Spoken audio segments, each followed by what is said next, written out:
A suburban dream, and a hidden nightmare. Michael Parker stood in the driveway of his neat two-story suburban home in Hartford, Connecticut, admiring the late afternoon sun glinting off his freshly washed sedan.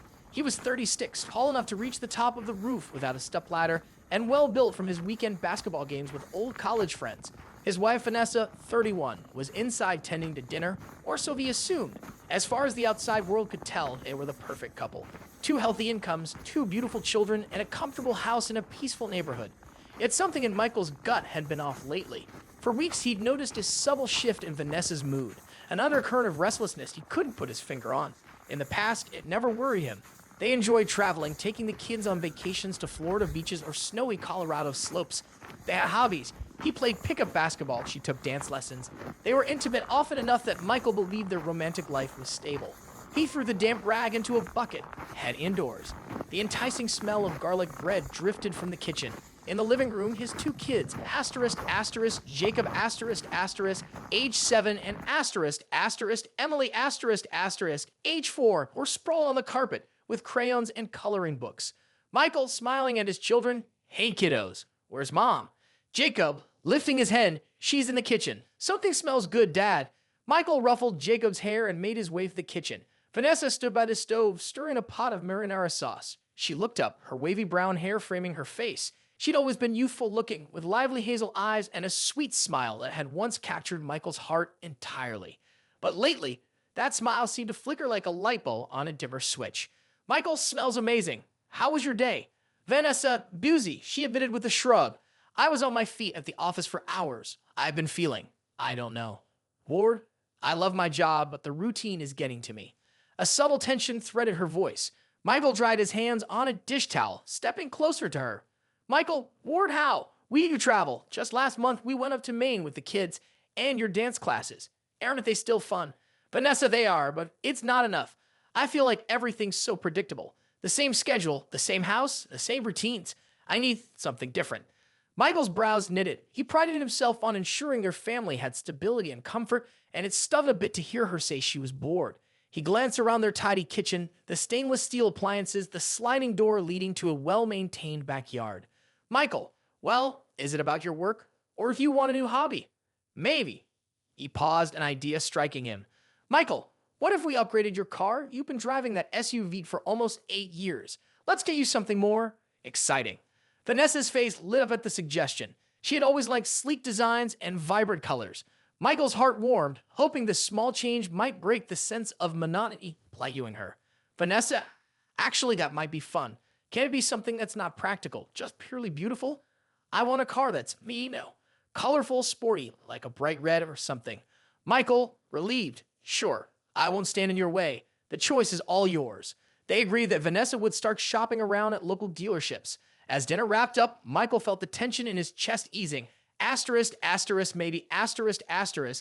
was all it took, shaking up her daily routine with a new car. The kids chattered happily about the idea of a cool red car, and the evening seemed to pass without further friction. The search begins. Over the next couple of weeks, Vanessa grew increasingly animated. She visited multiple dealerships, Chevrolet, Honda, Tesla, Toyota, chasing that perfect red car. Michael didn't pry into the details. He believed giving her space to explore was best. Whenever she returned from a dealership, she seemed cheerful, fiddling with brochures or lost in her phone, texting away. He assumed she was just working out pricing or scheduling test drives with sales managers. During that period, Michael had a business trip come up 2 nights in Boston to finalize a contract for his company. He felt a small pang of guilt about leaving Vanessa to handle the kids, but she insisted she'd be fine. She even set up a test drive at a Toyota dealership. "They have a gorgeous red sedan," she told him excitedly. "The manager's name is Sam, and he says it's a must-see." Stop! You haven't subscribed to the channel yet? Subscribe now! We have new stories every day. Now, let's go. Michael, if you love it, go for it. Just be sure to test drive it first, and I'd like to drive it too at some point just to make sure everything's safe. Vanessa, rolling her eyes playfully, "Yes, Dad. Don't worry, I'll do the grown-up thing and test drive it. I have an appointment with Sam on Friday." Michael smiled, gave her a peck on the cheek, and set off for his trip. When the husband's away, Michael's 2-day trip zipped by, full of meetings, spreadsheets, and polite dinners with clients. His phone calls home were brief. Vanessa said everything was fine. The kids were well. The test drive had gone smoothly, and she was close to finalizing a deal. Michael went to bed in his Boston hotel feeling confident and relieved that her mood had improved. When Michael returned that Sunday afternoon, he pulled into their driveway and found a gleaming red Toyota in place of Vanessa's old SUV. He whistled under his breath. It was indeed striking. Sporty lines, a vivid cherry red paint job. He grabbed his luggage and stepped inside. The kids rushed to greet him with hugs while Vanessa stood behind them, wearing a bright smile. Vanessa, surprise! I couldn't resist. It was exactly what I wanted. Michael, happy for her. It looks fantastic. I can't wait to give it a spin. All seemed perfect. They spent the evening chatting about her new purchase. Michael was a bit puzzled that she made the decision so quickly. He hadn't even test-driven it or seen the financing, but she insisted Sam had given her an excellent deal. Michael decided not to fret. After all, he promised her full control over the choice. But as bedtime neared, Michael noticed a slight tension behind Vanessa's eyes. He couldn't quite put his finger on it. She was affectionate enough, but something about her posture and the way she kept glancing at her phone struck him as off. He shook it off, reminding himself that she was just excited about the new car. A child's innocent remark. The following week was ordinary. Michael commuted to his job, Vanessa to hers, and the kids went to school. Yet he noticed that Vanessa was more guarded with her phone, setting it face down on tables, quickly locking it when he passed by. She often typed away with an intensity in her eyes that unsettled him. One evening, while Michael was helping Jacob with homework, the boy mentioned something that froze him in place. Jacob, Dad, guess what? Last Thursday, Mom didn't even sleep at home. Michael, eyes widening. What do you mean, buddy? She was here, wasn't she? Jacob, shrugging. I woke up at night and she wasn't in her room. The next morning, she got home really early, though. Emily said she was gone, too. Michael felt a chill creep up his spine. He'd been in Boston last Thursday. Vanessa had told him everything at home was fine. Could Jacob be mistaken? Maybe she'd run out early for groceries, but the way he described it sounded more serious. The doubt coiled in Michael's stomach. He tried to remain calm in front of his son. Michael, thanks for telling me, big guy. Maybe she was just out early for an appointment. Don't worry about it. Inside, his mind reeled. If she had truly not slept at home, or had she been all night? He needed answers. That evening, Vanessa was more distant than usual. She retreated to their bedroom, tapping away on her phone. Michael decided he couldn't keep quiet any longer. Growing suspicion. The next day, Michael watched from the corner of his eye as Vanessa typed on her phone with a fervor, smiling once, then grimacing the next. Something was definitely going on. Later, while she was busy in the backyard with Emily, Michael made a quiet request to Jacob. Michael, hey buddy, you see that phone your mom's always using? If you ask to watch some cartoons, she might unlock it and hand it to you. Then you can bring it to me for a second. Okay, I need to check something. Jacob, sensing the seriousness in his father's voice, nodded. A few minutes later, he approached Vanessa. Jacob, Mom, can I watch that new cartoon on your phone, please? Vanessa hesitated. She rarely handed her phone to the kids for fear they'd drop it. But Jacob's wide-eyed plea and her own sense of guilt, plus a desire to keep things looking normal, made her cave. Vanessa, all right, just for a few minutes. Don't leave the couch with it. She typed in her passcode and handed the phone over. Before she could notice, Jacob darted to Michael, who was down the hall. The boy handed it over quickly. Michael's heart thumped so loudly he thought it would burst. He opened her messaging app and scrolled through names, coworkers, old college friends, her sister. Then he saw a name he didn't recognize. Sam. Inside Sam's thread, his stomach lurched. The conversation was littered with explicit messages. The first images made him recoil. Sam had sent her a photo of his genitalia. Right below it were pictures of Vanessa in various stages of undress, some completely nude. The text above them read, I totally lost my head doing this. It feels like sexual slavery. Michael's eyes blurred with shock and fury. The timestamps were from nights he was out of town. The actual words tore at his heart. I can't believe I'm doing this. You may be crazy. I can't keep sneaking around like this. Another line read, we probably need to stop or this will ruin my marriage. But I can't help it. I crave you. He scrolled further, seeing a mention of the test drive. Sam had texted, that ride was beyond anything. Your body is insane.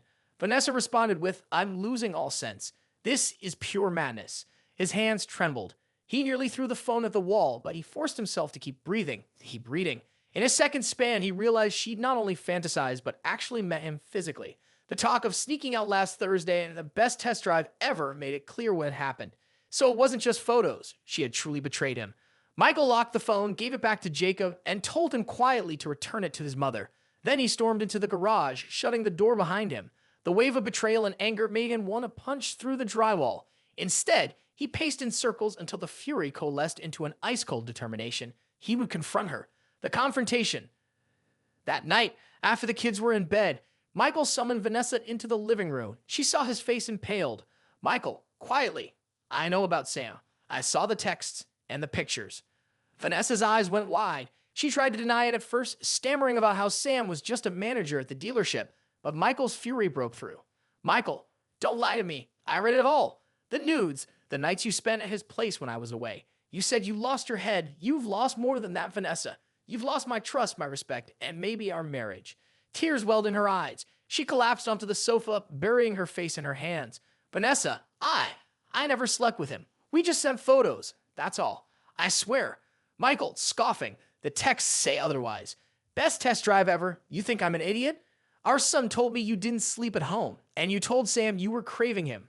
Don't insult me. Her tears streamed as she twisted her hands. Vanessa, I'm sorry. I can't explain why I did it. It started off as harmless flirting. He was so enthusiastic, so confident. I felt flattered, like I was wanted in a new, thrilling way. It was never about love. I was bored. My life felt stuck in a rut, and Sam made me feel exciting again. I lost myself in it. I'm so sorry. Michael stood rigid, arms folded across his chest. He wanted to scream to break something, but the weight on his heart left him cold. Michael, so you fixed your boredom by letting some younger guy from a car dealership have you. While I was away working to keep this family afloat, how could you do that to me and to our kids? Vanessa, sobbing. I know it was stupid and selfish. I never planned to let it go this far. It just happened. I only realized how deep I was in when I couldn't pull away. Michael inhaled sharply. Part of him wanted to believe her, to cling to the possibility that it was a single mistake. But the vile texts, the explicit photos, there was no unseeing them. Michael, I can't do this right now. You broke us. He turned and left the house, ignoring her desperate pleas for him to come back. He needed air, needed space. In that moment, all he knew was that the life he cherished was gone. The aftermath. Over the next few weeks, they tried therapy, half-hearted sessions where Vanessa sobbed for forgiveness while Michael sat stiffly, barely able to speak. The counselor tried to guide them toward open communication, but Michael's pain was too raw. Every time he looked at Vanessa, he saw glimpses of those texts, those photos. He felt sick to his stomach. Vanessa insisted she ended everything with Sam the moment Michael found out. She changed her phone number, blocked Sam on social media, and even claimed she'd never see him again. But the trust was shattered beyond repair. Michael found himself replaying images in his mind, losing sleep, losing weight. On some nights, he left to stay in a motel just to avoid sleeping next to her. The kids grew anxious, noticing the tension. Emily asked why Daddy didn't tuck her in sometimes. Jacob wondered why Mommy was always crying. The heartbreak was an unending wave crashing over their household. For a fleeting moment, Michael thought he might try to forgive her. But every time he closed his eyes, the rage flared. The memory of Sam's explicit photo, or the phrase sexual slavery, hammered him like a relentless drumbeat. He concluded that he couldn't move past this betrayal. 6 months later, the divorce was finalized. Despite her pleading, her repeated apologies, he couldn't find it in himself to trust her again. She had crossed a boundary so deep that every attempt at reconciliation felt hollow. Sitting in the driveway on the day he moved out, he stared at the red Toyota. What had once been a symbol of Vanessa's excitement now represented everything broken in their marriage. He grabbed his last duffel bag, gave one final glance at the house they'd once called home, and drove away in his own sit-in. Epilogue. Vanessa ended up staying in the house with the kids. She tried to make amends, but the bitterness that lingered in Michael's chest overpowered any nostalgia for their once happy life. She told him through text and phone calls that she understood how badly she'd hurt him, begged him to see that her regrets were genuine, but he remained unmoved. Michael found an apartment across town. He visited the kids often, took them to the park, tried to explain in gentle terms why Mom and Dad weren't together. It broke his heart, but he stood by his decision.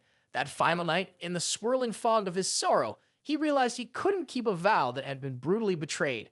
In the quiet suburban streets of Hartford, neighbors whispered about the Parkers' divorce. Some guessed infidelity, others pinned it on midlife crisis.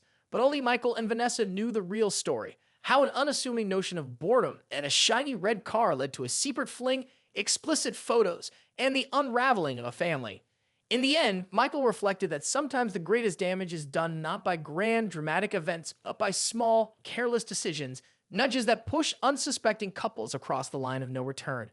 And in that final crossing, love can vanish, replaced by an emptiness that no apology can ever fill.